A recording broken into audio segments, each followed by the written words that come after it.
A physician assistant who reached out to me, a guy named Jared Harper. He's got some this one patient who gets elevated hematocrit hemoglobin. He was on weekly shots. Okay. I told him that there's some research that suggests that doing more frequent injections can have a favorable impact on lowering hematocrit and hemoglobin. And logically, his question is, well, if the weekly dose remains the same, why is it that daily shots would be favorable to preventing spikes in hemoglobin if the weekly dose is the same? I love that question, actually. That's a smart question. Is he on the chat? Can we ask him what was the hemoglobin? How high? He's not on there right now, but he is Okay. going to be watching this after. So let me explain this. And this usually I like to have a board. It was mid. The guy started off on TRT high 40s. Okay. He got on TRT, he was approaching into the high 50s. Okay. But the patient apparently potentially has some other underlying conditions, so now the high hematocrit becomes a little bit of a concern. Well, if the patient doesn't have hemochromatosis, which is a whole different, I'm assuming the patient is totally normal, correct, Danny? Is that? Mm-hmm. Okay. So, why does a high dose of testosterone will induce higher dose or higher hemoglobin, which I want you to guys think out a level. This level is right here. Is my normal level, right? This is the normal level right here. Above that normal level is what I would call optimal level. And about that level is the side effect levels. So now Danny Bosa always tell people to use small doses. So Danny Bosa might not be as stupid as he thinks he is. So what he's doing is basically I'm going to inject you here with a high dose, and that high dose is going to come up and it's going to go up to the side effects. So now I'm going to spend 2 or 3 days at this high level above, and then it's going to start coming down to the optimal levels. That's why you're going to get those high levels.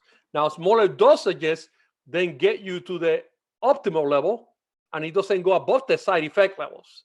So that's why even though the same dose weekly is not the same dose at one time, because it brings you to very, very extreme levels. And let me explain how do I know this, because you're going to ask me, oh, that's bullshit, Serrano make that up. Well, I have a lot of patients that come to see me after they have been placed in pellets, which I have put pellets. I did it for 2 years and I stopped because, and Danny, I want to say it really low, it created monster women. Let me tell you that. But monster women's by driving up their androgen levels too high? Oh my God, when you put those pellets in, the woman go nuts. And it was crazy, and you cannot take them out. So the side effects will continue until they either dissolve, which I have fast dissolving patients or slow dissolving patients. For the slow dissolving patient, those pellets will work better than the fast dissolving. I know that a lot of people out there in the internet say, oh, pellets are wonderful. Outside of 100 patients that I see a year, 2 are wonderful. The other 98 are not wonderful. So it's not worth for me to spend the time or money or anything to do that. Those people develop very high I cannot say it. High hemoglobin. Hemochromatosis. Yeah. I can teach you some of these medical terms after thank you. if you'd like. How to pronounce the words you use for your career. Hematocrit. And that's high hemoglobin. Okay. And when that happens is, of course, they get very high levels, and those levels will go down, and the levels on the blood are normal, but the levels of hematocrit are normal. By the way, to find out what the hemoglobin is, just multiply by 3 or divide it by 3, and I'll tell you what the hemoglobin is or the hematocrit is.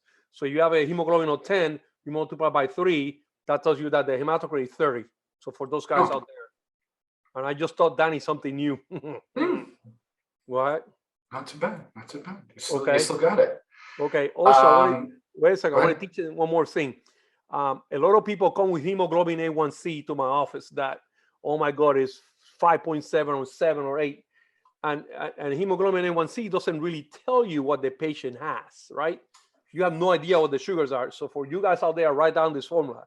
You multiply the hemoglobin A1C by 28.7 minus 48.6. That will tell you what your sugars are for 3 months.